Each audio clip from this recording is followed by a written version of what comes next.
Hello everyone and once again welcome back. उम्मीद करता हूं आप सारे लोग काफी अच्छे होंगे, स्वस्थ होंगे, मस्त होंगे एंड अपने स्टडीज पे भी अच्छे से फोकस कर रहे होंगे। आज के इस वीडियो में हम जानने वाले हैं कि adverb of manner, place, time and frequency को सेंटेंस में रखा कहां जाए, यानी इन्हें कहा जाता है positions of different adverbs, front, mid या एंड। तो किसी भी एडवर्ब को सेंटेंस में यूज करने के तीन ही पोजीशंस होते हैं। चलिए इसे शुरुआत करते हैं हम लोग। हम यहां बात करने चल रहे हैं पोजीशंस ऑफ एडवर्ब। एडवर्ब्स कर लेते हैं। तो कहने का मतलब ये निकला आपका कि अगर आपको इन फंक्शंस को समझना है तो 5 से 10 मिनट की ये वीडियो है, शुरू से लेके अंत तक देख लीजिए। सारे जो भी कंफ्यूजन है आपके दूर हो जाएंगे। चलिए भाई शुरू करते हैं, समय को क्यों वेस्ट करना। तो मैं यहाँ पे कुछ एडवर्ब्स का डिस्कशन करूंगा, या इसके पहले बता देता हूं मैं कि पोजीशंस होते कौन कौन से हैं। एक तो पोजीशन होता है आपका फ्रंट पोजीशन। फ्रंट मतलब सेंटेंस में सबसे पहले। इस पोजीशन पे जो एडवर्ब्स आते हैं वो हो गए आपके unfortunately, unfortunately, fortunately, luckily, unluckily, etcetera. अच्छा, ये जो फ्रंट पोजीशन पे एडवर्ब्स आते हैं इनको एक और नाम दे दिया गया, वो नाम दे दिया गया सेंटेंस एडवर्ब। सेंटेंस एडवर्ब का मतलब ये निकला कि ये सेंटेंस में पहले आएंगे और पूरे सेंटेंस को क्वालिफाई करेंगे। जैसे मैंने एक एग्जांपल के तौर पे इसी को समझा देता हूं। यहां पे unfortunately you could not win the race. तो ऐसे एडवर्ब्स जो सेंटेंस में सबसे पहले आए उन्हें हम कहेंगे फ्रंट पोजीशन सेंटेंस एडवर्ब, और ये पूरे सेंटेंस को क्वालिफाई करते हैं। जैसे कि fortunately you won the race, luckily you narrowly escaped, unluckily you could not pass. मतलब ये अनफॉर्चुनेटली और अनलकली दोनों का मतलब मिलता जुलता है। ये नेगेटिव मीनिंग के लिए, दोनों पॉजिटिव के लिए। तो ये हो गया फ्रंट पोजीशन। एक पोजीशन इसका होता है आपका एंड पोजीशन। क्या होता है वो? And position. एंड। अब बात आई कि एंड पोजीशन पर कौन कौन से एडवर्ब्स आएंगे। तो एंड पोजीशन पे आपका आएगा एडवर्ब ऑफ मैनर। मैनर का मतलब होता है कोई काम कैसे कर रहे हैं। एडवर्ब ऑफ प्लेस, इसका मतलब होता है कोई काम कहां कर रहे हैं। एडवर्ब ऑफ टाइम, इसका मतलब है कोई काम कब, यानी व्हेन क्वेश्चन का रिप्लाई अगर कोई आंसर दे रहा है तो उसे एडवर्ब ऑफ टाइम बोलेंगे। वेयर वाले क्वेश्चन का आंसर अगर कोई एडवर्ब दे रहा है या कोई वर्ड दे रहा है तो उसे एडवर्ब ऑफ प्लेस बोलेंगे। And how are you performing a particular piece of action, piece of work, तो उसको हम क्या बोलेंगे? Adverb of manner. अगर आप इन्हें सेंटेंस में यूज करना चाहते हैं तो इसे यूज करेंगे सेंटेंस के एंड में। बीच में वगैरह में कहीं लगा देंगे ना तो गलत हो जाएगा। जैसे मैंने यहां पे एक एग्जांपल लिखा, वो एग्जांपल मैंने लिख दिया you honestly played. You honestly played. एक दूसरा एग्जांपल लिख दिया, राम yesterday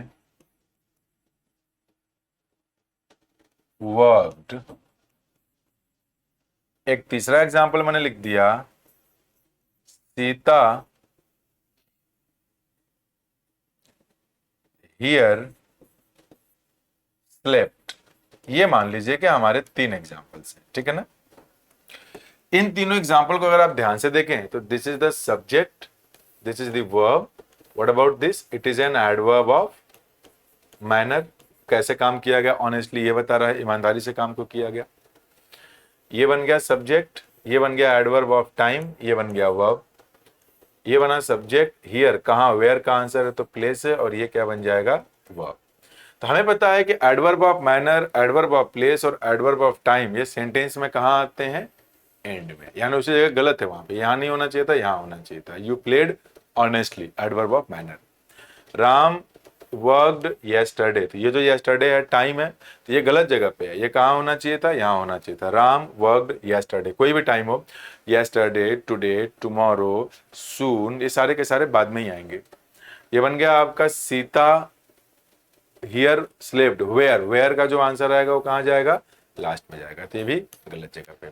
अच्छा, कई बार क्या होता है कि adverb of manner, place, time, ये तीनों साथ में आ जाते हैं सेंटेंस में, या फिर कोई दो साथ में आता है, तब क्या करें।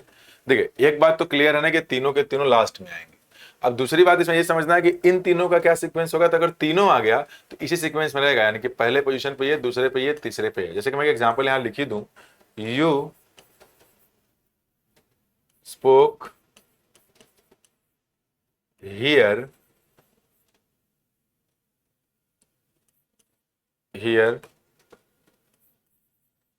लास्ट नाइट, मान लेते हैं ऐसे, और जगह थोड़ा कम पड़ रहा है, उधर कर दूं क्या, उधर कर दूंगा, तो एक ही लाइन में है ना, समझाना थोड़ा अच्छा रहेगा।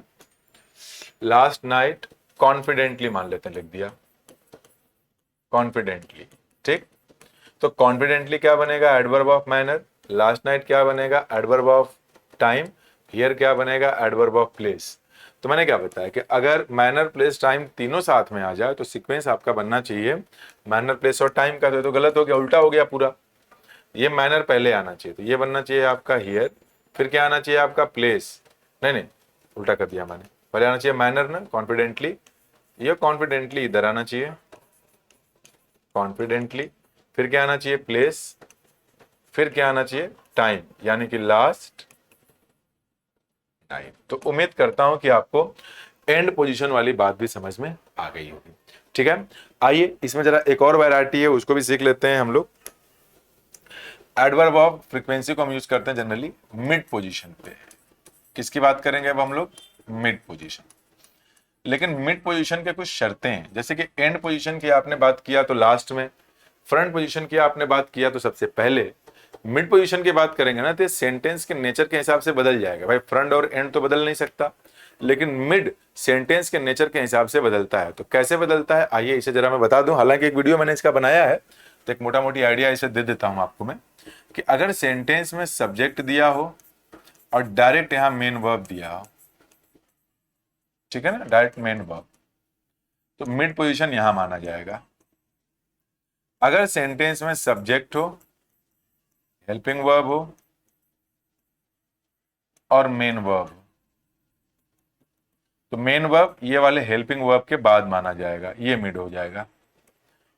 अब मान लेते हैं कि किसी के मन में आया दो दो हेल्पिंग वर्ब दे देता, ये हेल्पिंग वर्ब, फिर से हेल्पिंग वर्ब, और फिर इसके बाद मेन वर्ब आ जाए, तो कोई बात नहीं, मैंने तो पहले ही बता दिया आपको, जो पहला वाला हेल्पिंग वर्ब है उसी के बाद मिड माना जाएगा। अच्छा, मान लेते हैं इंट्रोगेटिव बन गया, हेल्पिंग वर्ब पहले आ गया, तो भी दिक्कत वाली बात नहीं है। हेल्पिंग वर्ब पहले आएगा तो सब्जेक्ट रहेगा ना, सब्जेक्ट के पहले ही तो आएगा, तो जहां मिड पोजीशन है तो सब्जेक्ट के बाद मिड पोजीशन हो जाएगा, मिड हो जाएगा, आगे अब कुछ भी है। अच्छा, मान लेते हैं कि सर सब्जेक्ट अगर आ गया और सेंटेंस में इज एम आर आ गया, तब इज एम आर, ये रिवीजन के पॉइंट ऑफ व्यू से मैं बता दे रहा हूं मैं आपको, वॉज वर, क्योंकि ऐसा एक वीडियो मैंने अलग से बनाया है। तो ये कुछ बेसिक पैटर्न है जहां पर हम लोग जो है कि एडवर्ब, कुछ एडवर्ब्स हैं जिनको मिड में रखेंगे। अब बात यह है कि मिड पोजीशन पे आएगा कौन, तो मिड पोजीशन पे पता है कौन सा आएगा, एडवर्ब ऑफ फ्रीक्वेंसी। लेकिन क्या सारे के सारे adverb of frequency mid position पे आ जाएंगे, तो आंसर है नहीं। फ्रीक्वेंसी दो तरीके की होती है, एक होती है डेफिनेट और एक होगी इसकी इनडेफिनेट। डेफिनेट का मतलब जो आपको पता हो, जैसे आपको पता हो कितनी बार हो रहा है, मैं लिख भी देता हूं, जैसे वंस, ट्वाइस, एटसेट्रा। इनडेफिनेट का मतलब जैसे हमें पता ना हो, रिपीटिशन इन्हें पता हो, सेल्डम न के बराबर रिपीटिशन हो, ऑफन इसका मतलब हो गया प्राय, ऑलवेज हमेशा, नेवर जानते ही होंगे आप लोग कभी नहीं, यूजुअली, जनरली, समटाइम्स, ये एटसेट्रा एटसेट्रा। अभी ये जो हमारे एडवर्ब्स हैं ये वाले जाएंगे मिड पे, जनरली ये मिड पे ही प्रीफर किए जाते हैं। हालांकि इनमें से कुछ एडवर्ब्स ऐसे हैं जो फ्रंट, मिड और एंड सब में बनाए जाते हैं, तो डिटेल में कोई पढ़ाएंगे। आप मानिए कि अभी इसे मिड में आप यूज कर सकते हैं। डेफिनेट वाला जो जाएगा वो एंड पे जाएगा, ठीक। तो ये इन एडवर्ब्स को सेंटेंस में मिड में रखिएगा। अच्छा, मान लीजिए एग्जांपल लिख ही दूं, हालांकि ये वीडियो मैंने बनाया है, फिर भी जो बच्चे अगर इसी को देख रहे हैं तो इसको बता दूं। मैंने लिख दिया कि आई ऑलवेज हेल्प यू। एक एग्जांपल, सिर्फ ये इनडेफिनिट फ्रीक्वेंसी वाला मैंने यहाँ पे लगा दिया। तो ये देखिए सब्जेक्ट है और ये देखिए मेन वर्ब है। हेल्पिंग वर्ब तो कहीं है नहीं, तो मिड मान लिया गया बीच में, पहले वाले पैटर्न को फॉलो कर गया। मान लेते हैं कि मैंने इसे ऐसे लिख दिया होता कि मैंने तुम्हारी हमेशा मदद की है, तो I have always helped you. यहां आप देखेंगे कि सब्जेक्ट है, इसको आप देखेंगे कि हेल्पिंग वर्ब है, इसे आप देखेंगे कि मेन वर्ब है। तो अगर हेल्पिंग वर्ब आएगा तो मिड कहां माना जाएगा? हेल्पिंग वर्ब, पहला वाला जो हेल्पिंग वर्ब है ना, उसी के तुरंत बाद मान लिया जाएगा, ठीक। ऐसे मैंने लिख दिया कि यू आर ऑलवेज, ये बस समझाने के लिए दे दे रहा हूं कुछ एग्जांपल्स, जो बच्चे इसके पहले वाली वीडियो ने देखे उनको हेल्प कर जाए। ये सब्जेक्ट है, अब ये आपका इजे मार है, इजे मार के बाद मिड पोजीशन माना जाता है एडवर्ब का। तो मैं ये मान रहा हूं कि आपको ये वीडियो समझ में आई होगी, क्योंकि पूरी बातें समझाने की इसमें कोशिश की गई है। बाकी आप कमेंट करके मुझे बताएंगे कि वीडियो कैसी लगी। जो भी आपके जेन्युइन कमेंट्स हो वही दीजिएगा। वीडियो पसंद आई हो तो दोस्तों के साथ शेयर जरूर करें, वीडियो को लाइक करें, और चैनल को सब्सक्राइब नहीं किया है तो please do subscribe to it, ताकि मेरे अपकमिंग वीडियोस के नोटिफिकेशंस आपको सबसे पहले मिल सकें। Thank you.